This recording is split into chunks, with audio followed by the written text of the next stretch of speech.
तो अस्सलाम वालेकुम व्यूअर्स, कैसे हैं आप सब। आज मेरे पास फिर किसी मेरी एक बहन ने मैसेज किया है मेल आईडी पर। तो उनका एक बहुत ही लंबा लेटर्स आया है। तो मैं सोच रही हूँ आपको बिल्कुल उनके ही वर्ड टू वर्ड बताऊँ।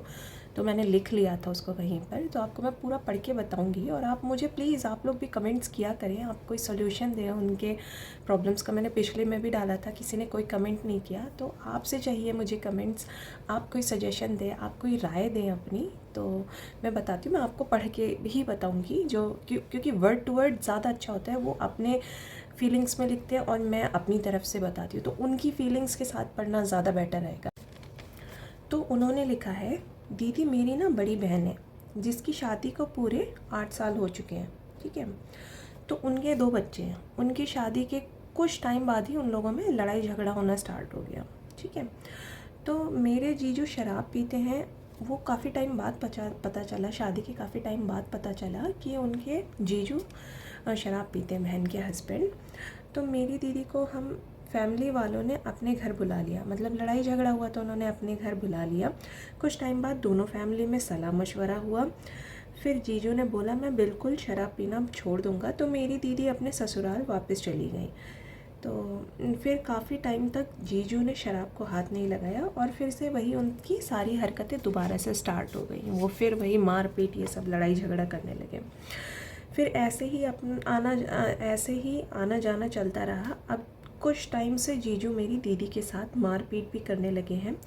मेरी दीदी के 2 बच्चे हैं। मेरी दीदी पिछले 6 महीनों से अपने घर यानी मायके में ही हैं। अब मेरे जीजू 6 महीने बाद आए हैं और बोल रहे हैं कि मुझे आखिरी चांस दे दो, मैं अब ना ही मारूंगा और ना ही शराब पीऊँगा।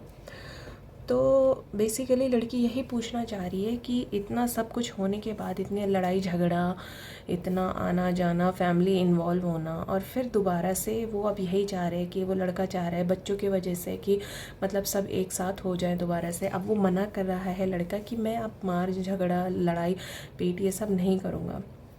तो उसकी बहन का मैसेज, मतलब छोटी बहन का मैसेज आया कि हमें बताइए हमें इसमें क्या करना चाहिए। तो मेरी राय तो यही है कि एक चांस देना चाहिए।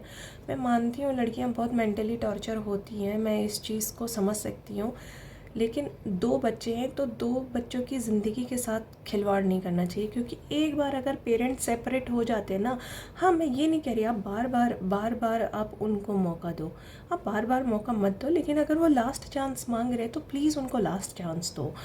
अपनी शादी को एक लास्ट चांस देना चाहिए। इससे पहले वो कर चुके ठीक है, लेकिन अभी जो उन्होंने एकदम हाथ पैर गिड़गिड़ा रहे हैं, माफ़ी मांग रहे हैं, तो वो उनको लास्ट चांस देना चाहिए। क्योंकि शादी एक बहुत बड़ी चीज़ होती है, शादी छोटी मोटी चीज़ नहीं होती। और इसका इम्पैक्ट, ज़्यादा इम्पैक्ट बच्चों पर आता है। सेपरेट तो हो जाएंगे ठीक है, माँ अपना अलग खुश, बाप अपना अलग खुश, लेकिन जो सारा इम्पैक्ट पड़ता है वो बच्चों की पूरी पूरी एंटायर लाइफ पर पड़ता है। तो मुझे ऐसा लगता है कि एक मौका ज़रूर देना चाहिए।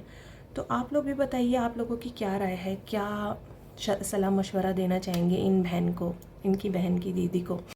आज की वीडियो को हम यहीं पर ही एंड करते हैं। तो तब तक के लिए अल्लाह हाफिज़, बाय, टेक केयर, और फिर मिलते हैं नेक्स्ट वीडियो में। बाय।